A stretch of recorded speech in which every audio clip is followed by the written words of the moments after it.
Betcher says with the Brewers boasting the best home record in all of Major League Baseball, he's glad to provide the home turf for that advantage. At Miller Park, Kelly Schlicht, WEAU 13 News. Both Senator Vinehout and Senator Moulton say they've been to the state legislature before, but they have new plans for creating new jobs for western Wisconsin. With changing to an automated system, the city is concerned that they will be losing some of their customer service. They say there will be a transition time where folks like Sandy here will help. In order to get you to come in and take a slice, golf courses are realizing they might have to slash the price. Those in the Youth Symphony say they may or may not go into music professionally, but it gives them a lifelong appreciation. As thousands gather at the Capitol in Madison again to demonstrate on this Saturday, they're also welcoming home the 14 Democratic senators who have been out of the state protesting the budget repair bill. And Senator Kathleen Vinehout from western Wisconsin says she's happy to be home. Rescuers use suits like these to help pull people from the frigid waters, because in those conditions, even trying to rescue someone could be dangerous. I'm Kelly Schlicht here at the Sheila Harsdorf campaign party, where she has just been announced the winner in this recall election. The crowd is hugely supportive here, lots of applause, lots of cheers. Sheila has said that the silent majority came out today to cast their votes.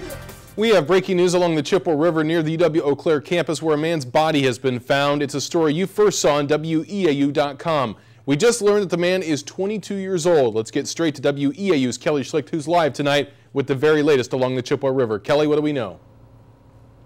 Right now, Chris, we know that that man who is 22 years old was found in the Chippewa River shortly after 2:30 this afternoon. The Deputy Chief of Police, Eric Larson, says some tubers who were going down the Chippewa River saw something that looked like it might have been a body in the river.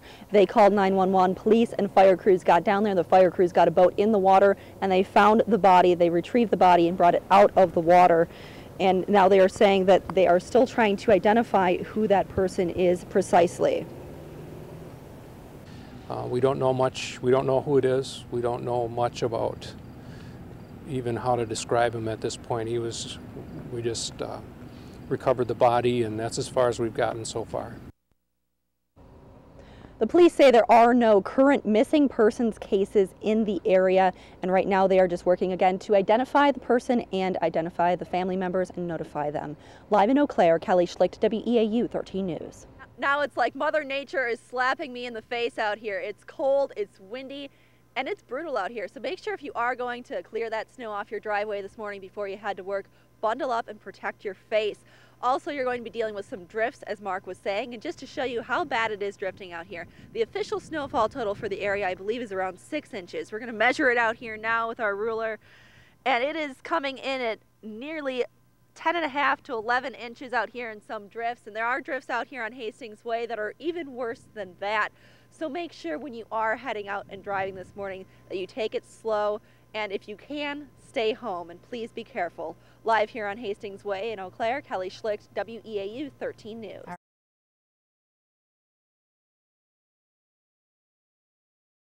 Kelly Schlicht has been following this story since last night. She joins us now live in the newsroom. Kelly, what have you learned today? Amelia, investigators are still trying to identify the man officers pulled over and then later found dead in his vehicle after rounds of gunfire were exchanged. Very scared. We didn't know what's going on. I mean, when you have 30 shots going off and cops running all over the place, you don't know. Neighbors say they were caught off guard Friday at around 6:30 p.m. when they heard shots fired in this residential area of Tomah. We heard just the pop, pop, pop, pop, and as we turned, we seen all the cop cars, but at the time we didn't really know it was gunshots, Tomah police say they were following up on a drive-by shooting that happened earlier in the day when they pulled over the red pickup truck on this street. That's when the shooting started.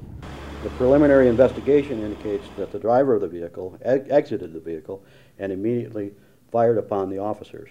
Eyewitnesses say they saw a police officer, Josh Kenworthy, get shot in the left foot. And I kind of saw a cop limping over to his car and a whole bunch of cops running around all over the place. Officer Kenworthy's prognosis looks good at this time. However, he remains hospitalized. After the officers secured the scene and waited for an armored vehicle from the La Crosse County Sheriff's Department to arrive, They found the 28-year-old man dead behind the wheel of this pickup. We have no indication at this point, based on the information that we know, that he died from any other cause other than the exchange of gunfire between he and the officers on scene. Chief Wes Revels says the truck the suspect drove was stolen from Wyoming, and they're working to confirm if the ID found in the pickup was actually the suspect's true identity. Meanwhile, the community says it's shaken that something like this could happen. The police say they're working with the Department of Criminal Investigation and the State Crime Lab to determine if this officer-involved shooting is related to the drive-by shooting that happened earlier Friday afternoon near the Tomah Airport. Live in the newsroom, Kelly Schlicht, WEAU 13 News. Kelly Schlicht is just back into our studio after spending the evening there. Kelly, what have you seen? Amelia, the majority of damage happened to trees blown over and uprooted by the extremely strong winds that topped nearly 60 to 70 miles an hour. But the people in Augusta say they're lucky no one got hurt. Cleanup began immediately early Sunday evening after storms ravaged Augusta, dropping trees into roadways and making neighbors run for cover. We looked up in the tree, and there was, because the birds are really making a lot of noise, next thing you know, the birds just headed out. And as soon as that happened, I told my wife we needed to get in the basement, and this tree right here behind us came down. And so did this pine just down the block. This homeowner says he was watching from his front window as this tree fell and nearly hit his house. Instead, it landed on both of these cars. First thing I did was look outside, and I yelled down to my wife. I said, "You lost your van." I'm not as upset about the van as my 92 Jetta. So I've got a car over there that really can't be replaced. As they take stock, a bit shaken from the storm, they say they've rarely seen anything like it in their lives. Everything kind of turned a kind of a yellowish color because there's so much dust kicking up, but we did not see any final cloud. We just saw the straight line winds. You could just see the wind just going straight across. But homeowners say even with all of the damage, they truly dodged a brutal blow from Mother Nature. 2 vehicles, you know, nobody was hurt. Everybody's fine, so what else can you ask for?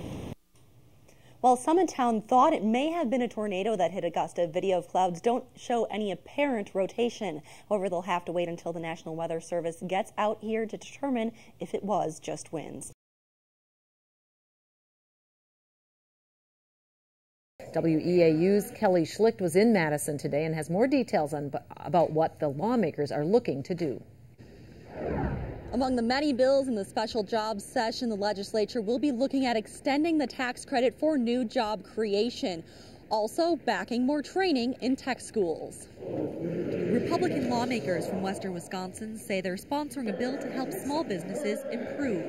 The WIDA bill is to expand that guaranteed loan amount to $500,000, although I understand we're going to have an amendment. I'm very excited about its possibilities. I believe that it'll have great bipartisan support going forward, but it will, as one of our financial institutions in Eau Claire says, that it will provide access to the most important tool of all, and that is the money. Legislators from both houses and both parties say the workforce in Wisconsin needs more training for jobs that are open and available, and tech schools need support. I looked at the agenda and I was disappointed that I did not see a stronger investment in our technical schools. I was pleased that we see the bill that will be scheduled at some point, the advanced manufacturing grant. We're adding $400,000 to grants to the tech colleges for advanced manufacturing skills.